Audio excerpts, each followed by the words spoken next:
자, 5월 달에 여러분들이 하셔야 되는 것 중에 하나가 종합소득세 신고가 있는데, 그 중에 하나가 뭐냐면은 주택 임대소득에 대해서 여러분들이 이제 신고 납부하셔야 됩니다.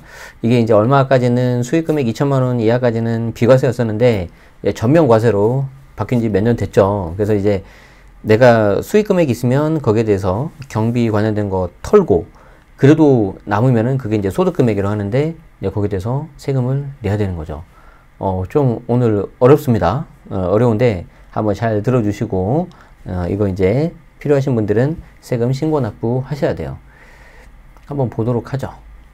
자, 한국경제 지코노미에서 기사를 가져왔고, 23년 4월 12일자 기사입니다.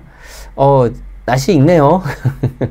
저희 명사 특강에서도 강의해 주셨던 리겔이라는 닉네임을 쓰고 있는 김성일 회계사님이십니다. 네, 그렇죠. 김성일 리겔 세무회계 대표. 그래서 나중에 필요하신 분들은 찾아가시면 되는데, 저희 채널에서도 한번 또 모셔보도록 하겠습니다.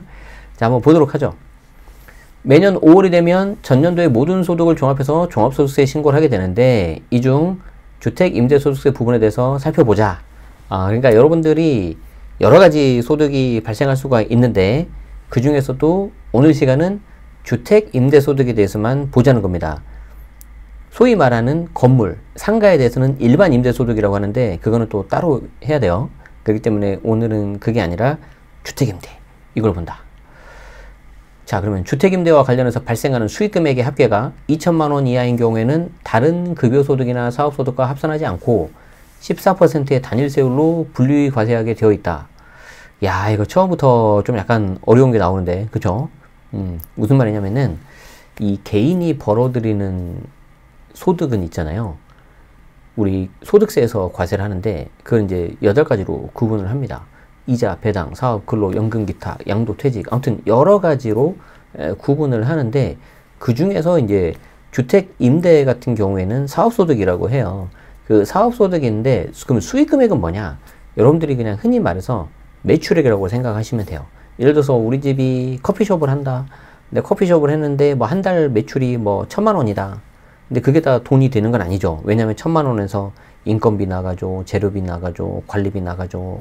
그래서 그게 뭐 700인데 남는 게 300만 원이다. 그러면은 그 매출 1,000만 원이 수익금액이고, 그리고 700만 원이 경비고, 남는 그게 이제 소득금액 아니면 이익, 이런 식으로 되는 거죠. 어쨌든 여기에 말하는 수익금액은 매출액이기 때문에 비용을 차감하기 전입니다. 그래서 비용을 차감하기 전 금액이 2천만 원 이하인 경우에는 분리과세 혹은 종합과세 중 선택하게 돼 있죠. 그래서 분리과세라는 거는 다른 소득하고 합산하지 않고 그냥 분리과세 세율 내고 그냥 끝내버리는 거고, 종합과세라는 거는 다른 소득하고 합산해가지고 할 수 있는 그런 거예요. 아니, 그러면은 그냥 따로 떼가지고 하는 분리과세가 훨씬 더 유리한 거 아니냐라고 생각하시는데, 대부분은 그 말이 맞아요. 그런데 종합과세가 유리한 경우가 있습니다. 첫 번째, 어차피 내가 벌어들이는 게 별로 없어. 세율 자체가 6% 제일 낮은 구간이야. 그런 경우에 차라리 종합과세 하는 게 나올 수 있어요.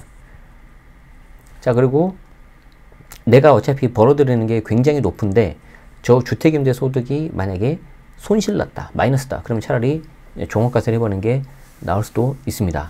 제가 지금 방금 한 게 솔직히 말씀드리면 굉장히 어려운 걸 했어요. 그래서 여러분들 중에 이제 좀 이해가 안 되시더라도 그냥 어려운 거 했기 때문에 좀 받아들여 주시면 좋겠습니다. 뒤에 이제 보시면은 조금 더 이해가 잘 되실 겁니다. 자, 글자가 많아요.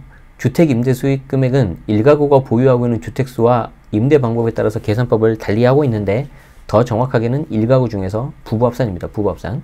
자, 월세의 경우 임대사업자 등록된 주택을 포함해 2주택 이상부터 월세 수입을 합산해 계산하고, 1주택자는 고가주택인지 여부에 따라서 신고 대상이 구분되는데, 이때 고가주택은 지금 23년 5월달 신고하는 거는 작년이잖아요. 그렇기 때문에 이때는 기준시가 9억. 그리고 내년부터, 이게 즉 올해부터가 이제 내년에 신고하는 거잖아요. 그죠? 올해부터는 기준시가 이제 12억으로 이제 올라가는 거죠. 자, 고가 1주택을 임대주택으로 등록했다고 하더라도 신고 대상에서는 제외되지 않는다. 당연하죠. 월세 수익 금액은 신고가 필요하다.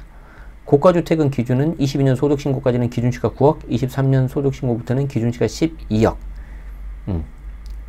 어쨌든 이렇게 나와 있는데, 그리고 이제 1가구가 보유한 주택이 3주택인 경우에는 간주임대료까지 계산해가지고 월세 그리고 간주임대료 해야 된다. 당연히 이 경우에도 주택임대사업자에 등록된 주택수는 제외되지 않습니다. 전체 보유주택수를 기준으로 합니다. 하지만 가구당 전용 면적이 40제곱미터 이하고 기준시가가 2억 이하면은 간주임대로 계산해서 제외할 수 있다. 예를 들어서 보유 중인 소형주택 3가구를 모두 전세로 임대하고 있다면 간주임대로 대상에서 제외되고 과세 대상이 되는 월세에 대해서만 이게 따진다. 다만 월세로 임대하는 부분에 대해서는 주택임대소득 수익금액이 되고 2천만원 초과 여부에 따라서 분리과세 또는 종합과세로 신고해야 된다. 간주임대료는 3억 나오고 60% 나오는데 야 이제 이 정도 되면 약간 좀 짜증나죠. 아니 공부를 하신 분들은 이제 이걸 들으면은 그렇지 이렇게 될 수가 있는데 솔직히 말해서 공부를 하신 분들도 이거를 보시면은 좀 어려울 수가 있고요. 그리고 이제 요거를 이제 내가 처음 한다 이러신 분들은 정말 이제 완전 멘붕 와버리는 거죠. 도대체 이게 뭐냐 라고 되어 있는데 사실 이게 두 가지가 있어요. 첫 번째는 내용 자체가 워낙 어려워요.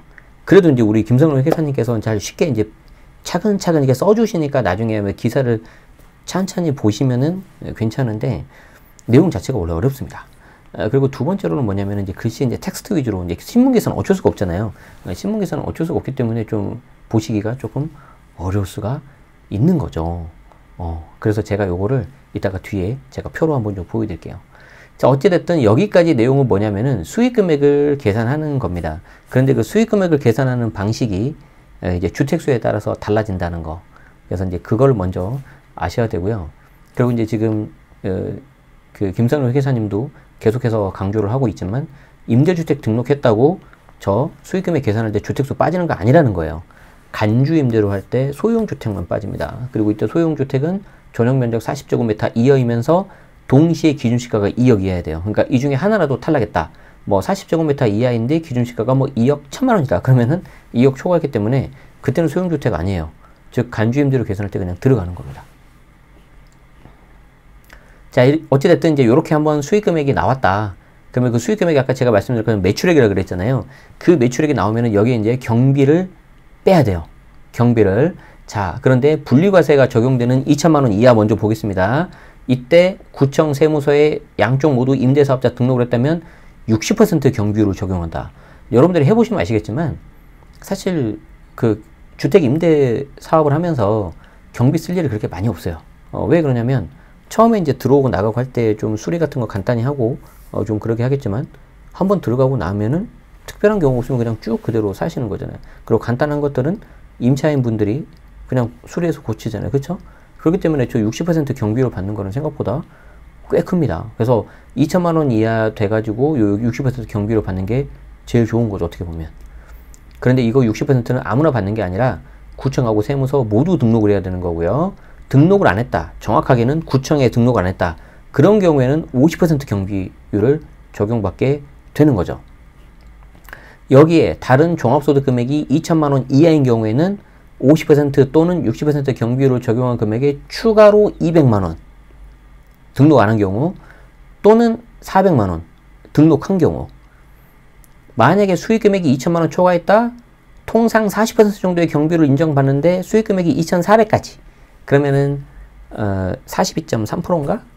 그래서 이제 요 정도 어쨌든 통상 40% 정도의 경비를 인정받아요. 이때 경비 범위에는 중개수수료, 임대주택 차입금 이자 비용, 발생한 재산세, 종부세 그래서 이와 같은 비용이 수익금액의 40%보다 많은 경우에는 실제 발생한 금액을 한도로 해가지고 전체를 비용으로 받을 수 있다.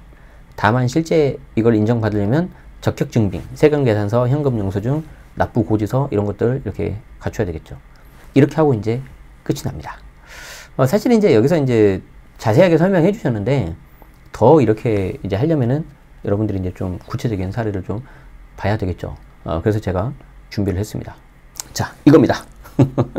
자, 이게 이제 여러분들이 이제 보신 분들은 다 아실 텐데, 제가 이제 제 책에 있는 거를 이제 좀 가져왔어요. 이게 이제 넷째 마당입니다. 넷째 마당.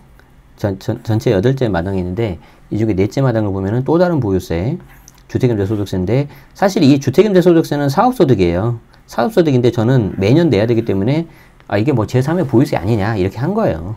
이제 세법적으로는 보유세라고 하면 틀립니다. 근데 뭐 그게 뭐가 중요하겠어요. 그쵸? 자, 그래서 이제 우리가 이제 자세한 거를 제가 좀 다 읽을 수는 없고, 이거를 이제 제가 보여드리고 싶은 거예요. 아까 말씀드린 것처럼, 우리가 이제 임대 사업이라고 한다면, 일반 임대가 있고, 주택 임대가 있습니다. 그런데 이 일반 임대는 우리가 흔히 말하는 상가, 건물주, 이런 거거든요. 여긴 전부 다 등록이에요. 전부 다 등록을 해주셔야 돼요. 근데 주택임대 같은 경우에는 현재 지금 등록하고 미등록 이렇게 분산되어 있고, 미등록이 훨씬 많죠. 그리고 이때 미등록은 뭐냐면은 지자체 미등록입니다. 지자체 미등록. 그럼 세무서는요? 세무서는 과세 대상이라면 전부 다 의무예요. 의무. 등록하는 게. 그리고 이때 등록 같은 경우에는 민간 단계 4년, 그리고 장기, 과거 준공공이라고 했었죠? 8년, 10년 이렇게 있는 거죠. 이해되죠? 그리고 아까 우리 회계사님도 강조 많이 하셨지만, 등록했다고 해서 주택수 빠지는 거 아니에요. 등록, 미등록 전부 다 포함해가지고 부부 합산 주택수가 주택수에 따라서 1, 2, 3에 따라서 매기는 게 달라지는 거죠. 그래서 여러분들이 조심해야 되는 게 이거예요. 이거. 주택수 확인해야 된다. 주택수. 부부 합산 주택수가 중요하다. 그리고 이 부부 합산 주택수에 따라서 한 채라면은 과세 대상이 없어요. 그런데 아까 나왔죠? 고가주택. 지금 우리 5월달에 신고하는 거는 22년이기 때문에 이때는 기준시가 9억 초과되는 거에 고가주택에 대해서는 월세에 대해서 과세하고, 만약에 부부 합산이 2주택이다 그러면 역시 월세에 대해서 과세하고, 3주택 이상이다 그러면은 월세, 간주임대료 전부 다 들어갑니다. 그래서 여기에 나온 금액이 수익 금액인데 이게 매출액이라고 그랬잖아요. 제가 이 매출액이 2천만 원 넘냐 안 넘냐. 그래서 2천만 원 이하면 분리 또는 종합, 2천만 원 넘으면 전액 종합과세. 또 가끔 가다가 뭐 2,100만 원이니까 2천만 원 빼고 100만 원에 대해서만 종합이냐 하는데 그거 아니에요. 전액 종합이에요. 전액. 그래서 분리과세라면은 15.4%, 종합과세라면은 타소득, 합산, 개인별로 모두 다르겠죠. 그렇게 하는 거예요. 그래서 거기에 대해서 제가 정리를 다 해놨고, 책에 이제 보시면은 제가 아예 사례를 하나 가져왔어요. 이렇게 사례를 하나 가져왔다. 3주택 사례 해가지고 우리 아까 배운 거 좀 해볼까요? 주택수가 3개이기 때문에 월세하고 간주임대료가 들어가는 거잖아요. 그쵸? 그래서 수익금액에 대해서 월세, 간주임대료 이렇게 계산을 합니다. 근데 다행히 2천만 원이 안 넘었어요. 이하예요. 이하. 그러면은 분리 혹은 종합 선택이 가능하다고 했죠. 선택. 그렇죠? 선택했는데 우리는 일단은 분리를 한번 해보자. 그리고 이 분리를 하는 데 있어서 임대주택 등록했냐 안 했냐 그렇게 해가지고 따지는 거죠. 당연히 이때 임대주택에는 주거용이면서 임대용으로 쓰면 들어가요. 그러면 오피스텔 들어갈까 안 들어갈까? 들어가죠. 원룸 들어갈까 안 들어갈까? 들어가죠. 네. 자, 그렇게 해가지고 나온 결과가 이렇게 나옵니다. 아까 우리 잘 설명돼 있었죠? 근데 표로 보니까 조금 더 여러분들이 눈에 들어오죠? 예, 그래서 필요경비가 등록했다 그러면은 60%. 이거 근데 분리과세시입니다. 분리과세시. 종합과세 되는 거 아니에요. 즉, 2천만 원 이하인 경우에 이렇게 된다. 그래서 등록인 경우에는 필요경비 60, 미등록 50, 그리고 다른 종합소득 금액이 2천만 원 이하라면은 400만 원 기본공제, 200만 원 기본공제도 추가로 가능합니다. 그래서 계산해보면 전부 다 등록했을 경우에는 43만 원, 등록 안 했을 경우에는 100만 원. 이렇게 나와요. 내가 너무 책을 다 오픈하는 것 같은데? 출판사에서 싫어할 것 같은데? 그래서 여기에 대해서 이제 나와 있고, 좀 더 공부하고 싶으신 분들은 그 다음 챕터 보시면은 건보료까지 이렇게 잘 나와 있다. 이렇게 돼 있다. 그래서 여러분들 보셔서 아시겠지만, 책이 나쁘진 않은 것 같아요. 그쵸? 좀 민망합니다. 이렇게 자화자찬을 하기가. 그런데 이제, 말씀드린 것처럼, 이 책이라는 것도 이제 활자로 인쇄돼서 나오기 때문에 여러분들이 이제 좀 빠르게 이게 보시는데 좀 도움이 될 것 같고요. 그리고 이제 필요한 경우에 이제, 영상 같은 경우에도 할 수 있을 것 같아서, 제가 이제 이 최근에 나온 무작정 따라하기 책, 그리고 최근에 오픈한 클래스유 강의 이렇게 2개 해가지고 제가 여러분들은 좀 필요하신 부분에 있어서 맞춰서 할 수 있도록 하도록 하겠습니다. 간단하게 좀 질문 같은 거 좀 보면은 종부세 낸 거 경비 처리되나요? 당연히 됩니다. 당연히 되는데 자가주택은 안 되고요. 임대업이잖아요. 그러니까 임대한 주택에서 나온 재산세 종부세는 경비 처리가 되는 거죠. 우리 아까 기사에도 나왔었잖아요. 그쵸? 그래서 이제 조금 이거는 더 어려운 내용인데 그렇게 해서 나온 주택임대소득세 사업소득이 마이너스가 돼버리잖아요. 그러면 오히려 그 마이너스를 내가 뭐 근로소득자다 그럼 급여가 나오지 않습니까? 그 근로소득하고 합산, 즉 종합과세 해버리는 게 더 유리할 수도 있어요. 꼭 무조건 분리과세가 다 능사는 아니다. 국외 1주택 월세에 대해서도 임대소득세 발생하고 여기에 대해서는 신고 들어가야 됩니다. 네, 고맙습니다. 네, 평생수강권 고맙습니다. 그리고 이제 하얀아래님 질문 좀 보면은 직장인 소득공제를 받을 때 인적공제 받아서 임대소득세 계산 시 추가 200만원 못 받죠. 못 받죠. 그런데 이제 여기서는 꼭 이런 거보다는 아까 보여드렸잖아요. 내가 추가적으로 기본공제 400만원, 200만원 받으려면은 다른 종합소득 되는 금액이 2천만원 넘으면 안 돼요. 근데 직장인은 당연히 2천만원 넘겠죠, 연봉이. 그렇기 때문에 어차피 못 받아요. 그렇죠. 그리고 그 해당 주택 구입이 주담대 이자 같은 경우에는 사업에 온전히 썼다. 그러면은 되는 거죠. 그리고 종부세 주택별을 구분하는 거는 세무서에서 해주는 게 아니고 이거는 본인이 직접 신고 납부해야 되는 건데 지금 오늘 제가 말씀드렸잖아요. 굉장히 어려운 내용이라고. 그렇기 때문에 혼자 하시면은 좀 틀릴 가능성이 높습니다. 저도 못하고요. 그래서 이거는 좀 세무사님들 도움을 받아서 수수료 좀 내시고 근데 뭐 예를 들어서 내가 수수료 낸 거보다 절세되는 금액이 더 크다. 그럼 훨씬 당연히 무조건 해야 되겠죠. 그래서 이렇게 하시면 되겠습니다.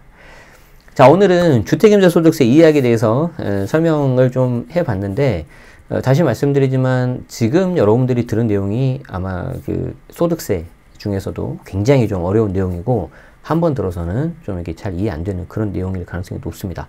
그래서 다시 한번 반복해서 들으시고 도움되셨다면 좋아요, 구독 부탁드리고요.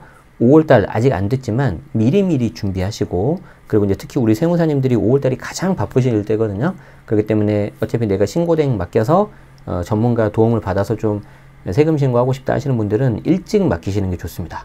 아마 5월 중순 막 넘어가고 막 말일로 가면 갈수록 아예 세무사님들이 못 받아요. 그거 뒤로 갈수록 더 바빠지시기 때문에 아시겠죠? 그래서 미리 준비해서 꼭 절세하시기 바라겠습니다. 고맙습니다.